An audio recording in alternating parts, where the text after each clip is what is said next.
Bueno, en el mundo hay mucha inquietud, hay preocupación, curiosidad por saber quién puede ser el próximo papa.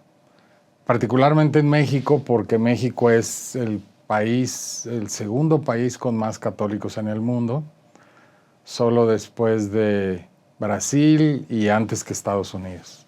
Y la mayor parte de los medios de comunicación se preguntan quién va a ser el próximo papa. Pero creo que para poder responder a eso hay que pensar primero en la lógica de los propios miembros de la Iglesia. Porque parte del problema de los medios de comunicación en general es que suelen ver las cosas en términos clásicos de la ciencia política, de izquierda a derecha, conservadores o progresistas, etcétera, pero no alcanzan a ver lo que creo que la sociología de la religión puede aportar, es un análisis más interno de la lógica propia de las iglesias, de las religiones. Y en este caso, lo que hay que ver es que la Iglesia Católica tiene una propuesta propia en términos sociales y políticos. Es decir, la Iglesia a lo largo del siglo XIX y XX rechazó el modelo liberal y rechazó el modelo socialista. Y para poderlos rechazar y poder competir, digamos, por las masas de alguna manera, propuso un modelo social que se llamó en algunos casos la doctrina social de la Iglesia o el magisterio social eclesiástico o pontificio, en donde los papas en particular y en términos generales los obispos en general trataron de ofrecer una alternativa social y política a estas dos grandes corrientes que eran el liberalismo y el socialismo.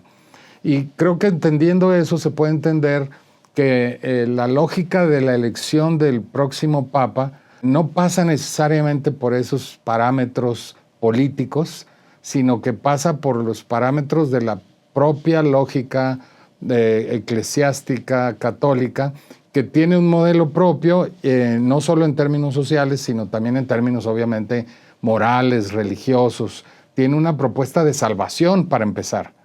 Y entonces si nos metemos en esa lógica, podemos entender algo que a veces los medios no logran penetrar, que es, a ver, cuando están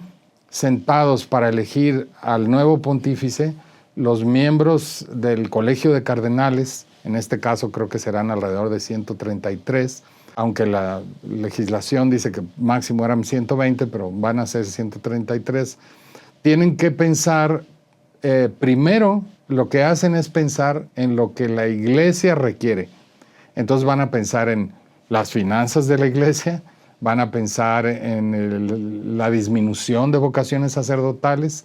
van a pensar en los problemas que la Iglesia como institución está enfrentando.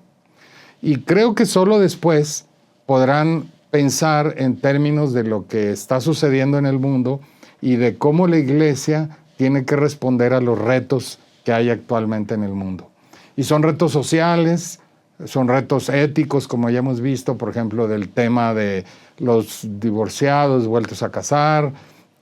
los homosexuales que quieren ser bendecidos en la Iglesia, el papel de las mujeres, etc.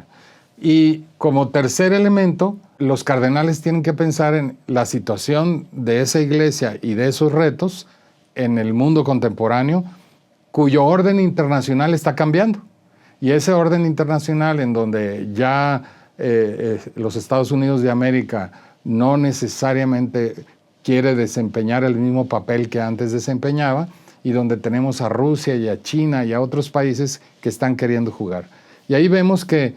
se juega una cosa muy importante, porque el pontífice termina siendo un actor político. No solo es un actor religioso hacia el interior de su institución, sino que es también un actor político que se relaciona con las potencias y que puede frenar o impulsar determinadas políticas mundiales. Y esos son básicamente los retos que el Colegio de Cardenales enfrenta en este próximo cónclave que se iniciará en previsión el 7 de mayo